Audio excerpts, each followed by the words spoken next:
ये कहानी है सुरेश की, जिसके दो बेटे थे। उनके नाम रामू और शामू। सुरेश के पास खेत था।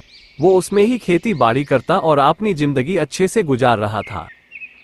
सुरेश के दोनों बेटे हमेशा ही लड़ते रहते। शामू जो था बड़ा बेटा था, और वो हमेशा ही शामू को कहता, मैं तुमसे ज्यादा होशियार हूँ और मुझमें तुमसे ज्यादा अक्ल है।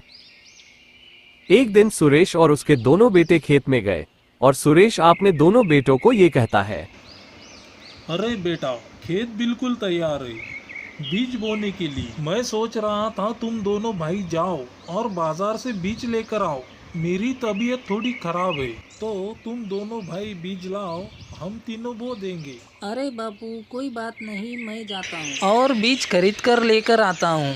क्योंकि रामू को कुछ पता नहीं है, इसको कुछ भी समझता नहीं। इससे ज़्यादा मुझ में अक्ल है। ये जो बीज लाएगा वह खराब निकलेगी तो फसल भी खराब हो जाएगी। इसलिए मैं ही जाता हूँ अकेला। रामू को यही रहने दीजिए, मेरे साथ न भेजिए, बहुत दिमाग खाता है।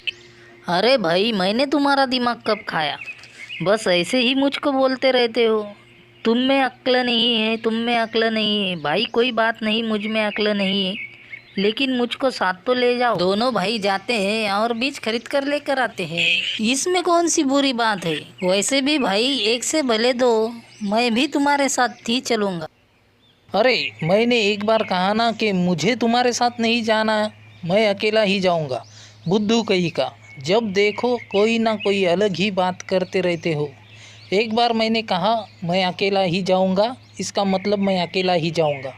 तुमको साथ लेके नहीं जाना। जितनी मर्जी बातें सुना लो मुझे। अरे, मैंने तुमको बाजार जाने के लिए कहा है, ये नहीं कहा कि तुम बहस शुरू कर दो। अरे, कभी तो बहस छोड़ दिया करो। तुम्हारा छोटा भाई है, तुमको साथ लेकर जाने में क्या दिक्कत है?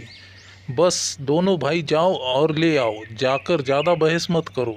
अरे बापू, मैंने तो कभी बहस की ही नहीं। शामू भाई ही बहस करते हैं, मुझे बेवकूफ़ समझते हैं ना, इसलिए। ठीक है, चलो जाओ। अब तुम में से कोई भी अक्लमंद नहीं और कोई भी बेवकूफ़ नहीं। चलो जाओ, इसका फैसला मैं करूँगा। जो काम कहाँ है जाकर फटाफट करके आओ। शामू और रामू दोनों सुरेश की बात मान लेते हैं और दोनों बीज लेने चले जाते हैं। तो सुरेश बहुत परेशान हो जाता है। उनकी रोज की बहस से सुरेश ये कहता है, पता नहीं इन दोनों का क्या होगा, ये दोनों बहुत ज़्यादा बहस करते हैं। मैं अक्लमंद हूँ, ये बात दोनों भाइयों के लिए अच्छी नहीं है। ऐसा क्या करूँ कि इनको पता चले इन दोनों में से अक्लमंद कौन है। मेरे लिए तो दोनों ही एक समान है, लेकिन अक्लमंद का पता तो चलना ही चाहिए ना। इन दोनों में से ज़्यादा अक्लमंद कौन है? सुरेश ये सोच ही रहा था कि उसका दोस्त जिसका नाम शंभू था वो उसके पास आ जाता है और कहता है, अरे शंभू भैया, कैसे हो? यहाँ पर खड़े हो? खेत तो तुमने पूरा तैयार कर लिया है। वाह वाह, पर इसमें बीज क्यों नहीं बो रहे? और तुम्हारे जो दो बेटे हैं वो नजर नहीं आ रहे आज। क्या हुआ उनका? आज काम करने का दिन नहीं है क्या? अरे राजा भाई, कैसे हो? ठीक हो ना? अरे नहीं, खेत तो पूरा तैयार है, ये तो तुमने देख ही लिया। शामू और रामू है ना, दोनों बीज लाने गए हैं। वो आते हैं तो फिर बीज बोना शुरू करते हैं। अरे आज दोनों कैसे इकट्ठे चले गए? वो तो हर समय लड़ते झगड़ते हैं। मैंने तो जब भी देखा बहस शुरू होती है। कोई ना कोई आज तो भाई चमत्कार ही हो गया है, दोनों साथ गए। अच्छा ये बताओ तुम क्यों नहीं गए? अरे शंभू, मेरी ना थोड़ी तबीयत ठीक नहीं थी, तो मैंने कहा शामू और रामू को ही भेज देता हूँ। लेकिन यार क्या बताऊँ, आज भी बहस ही शुरू थी। बहुत मुश्किल से गए हैं दोनों। मैं ना बहुत परेशान हूँ दोनों से। हर वक्त ये लड़ते झगड़ते रहते हैं और बहस शुरू होती है। मैं ज़्यादा अक्लमंद हूँ, वो ज़्यादा अक्लमंद है ना, कहता है। मैं अक्लमंद हूँ और रामू को बेवकूफ़ कहता है। मतलब मेरे लिए दोनों ही एक समान ही है। अब मैं उन दोनों में से किसको ज़्यादा अक्लमंद कह सकता हूँ? तुम ही बताओ, क्या करे इनका? अरे ये तो परेशानी की बात है। आने वाले वक्त में इनका फिर और भी काम खराब हो सकता है। कुछ ना कुछ तो करना पड़ेगा। अच्छा सोच लेते हैं अभी। रुको जरा। शंभू दिमाग लड़ाता है और कुछ सोचता है और सुरेश से ये कहता है कि, अरे सुरेश, कुछ समझ नहीं आ रहा। ऐसा करते हैं नदी के पास चलते हैं। और वहां पर जाकर तुम्हारा भी जरा सा मूड ठीक हो जाएगा और वहां पर नदी की ठंडी हवा के साथ दिमाग भी अच्छा चलेगा। तो चलो फट से उधर ही चलते हैं, उधर जाकर सोचते हैं। सुरेश मान जाता है और दोनों फिर नदी की तरफ बढ़ते हैं। वो दोनों जा रहे होते हैं तो शंभू सुरेश से कहता है कि अरे सुरेश, ये बता दोनों में से ज्यादा होशियार कौन है? अरे बताया तो था, शामू। शामू जो है ना, रामू को बेवकूफ हमेशा कहता है। अच्छा, शामू खुद को होशियार कहता है। पता चल जाएगा, पता चल जाएगा। खुद से खुद को अक्लमंद कहता है। ऐसा कभी हुआ नहीं कि वो अक्लमंद हो। पता चल ही जाएगा कौन ज्यादा अक्लमंद है और कौन बेवकूफ। शंभू सोच रहा होता है और एकदम से सुरेश को ये कहता है। अरे सुरेश, आ गया आ गया, देखा तुम्हें। कहा था ना नदी के पास चलते, ठंडी हवा से दिमाग चलेगा। आ गया तरीका दिमाग में। अरे वाह, अच्छा तो बताओ फिर कौन सा तरीका है। तो तरीका ये है कि तुम्हें अपने घड़ी को अपने खेत में कहीं छुपा देना है। और किसी महफूज जगह पर जो नजर में ना आए।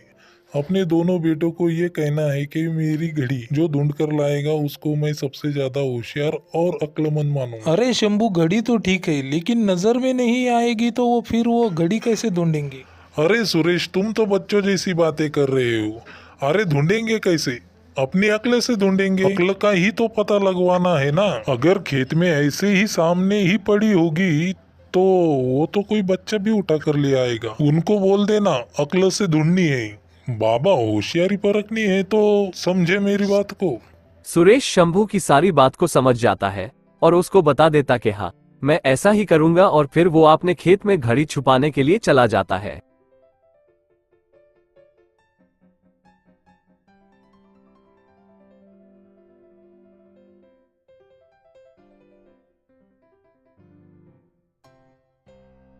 शंभू ने बात तो ठीक कही है। अब पता चलेगा कि कौन इसको ढूंढ पाता है। अब सुरेश फिर घर चला जाता है और घर जाकर अपने बेटों को बुलवाता है और उनसे ये कहता है कि श्यामू और रामू, तुम दोनों रोज ही झगड़े करते रहते हो। अब वक्त आ गया है कि तुम दोनों में से होशियार कौन है पता करने का। अरे हाँ हाँ बापू, ये वाला काम तो होना ही चाहिए। पता तो चले शामू सबसे ज़्यादा अक्लमंद है। तो बोलिए क्या काम करना है। हाँ, पता चल जाएगा। एक बात गौर से सुनो मेरी। घड़ी खेत में घूम गई है और तुम दोनों में से जो मेरी घड़ी को ले आया, मैं उसको सबसे होशियार और अक्लमंद मानूंगा। अरे बापू, ये तो मेरे बाएं हाथ का खेल है। ठीक है ठीक है, आपकी घड़ी मिल जाएगी। जी बापू, कोशिश ज़रूर करेंगे, आपकी घड़ी मिल जाएगी। अगले दिन सुबह सुबह ही शामू घड़ी ढूंढने के लिए खेत चला जाता है। मैं उससे पहले ही घड़ी ढूंढकर बाबा को दूंगा और बाबा देखकर कहेंगे ये मेरा बेटा जो है ना वाकई होशियार है। हाँ, इसलिए सुबह सुबह आ गया। देखना अभी घड़ी मिल जाएगी।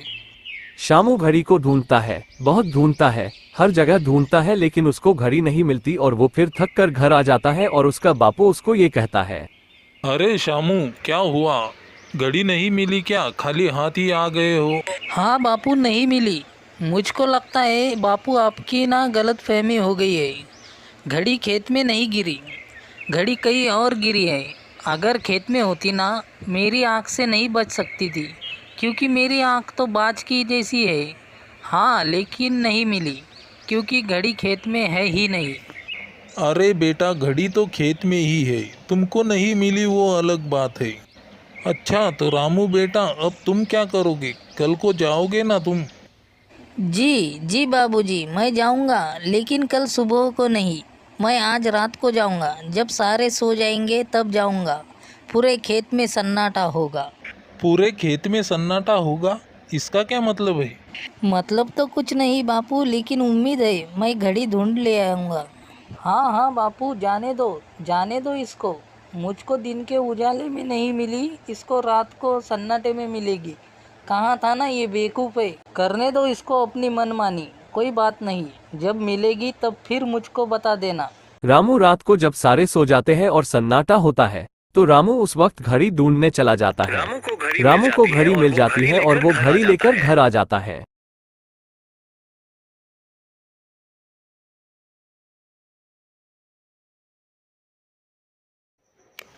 अरे रामू बेटा, तुमको घड़ी मिल गई। तुम्हारा भाई शामू दिन के उजाले में सारा दिन घूमता रहा, खेत में उसको नहीं मिली। तुमको कैसे मिली, मुझे बताओ तो सही, तुमको घड़ी कैसे मिली? अरे बापू, आसान था। देखिए, शामू भैया दिन के उजाले में गए। उनको लगा दिन में जाऊंगा तो घड़ी मुझे मिल जाएगी, लेकिन भैया को घड़ी नहीं मिली। और मैं रात के अंधेरे में और सन्नाटे में इसलिए गया था क्योंकि रात को किसी किस्म का शोर नहीं होता, कोई भी आवाज़ नहीं होती, रात का सिर्फ सन्नाटा होता है। तो मैंने ध्यान से सुना, कान लगाकर, तो घड़ी की टिक टिक मुझे सुनाई दी और मैंने टिक टिक को खोजा और मुझे घड़ी मिल गई। अरे वाह वाह, मेरा रामू बेटा तो बहुत समझदार और होशियार है। वाह भाई वाह, रामू मान गए अब तो। शामू मानते हो कि नहीं? छोटे भाई में तुमसे ज़्यादा अक्ल है।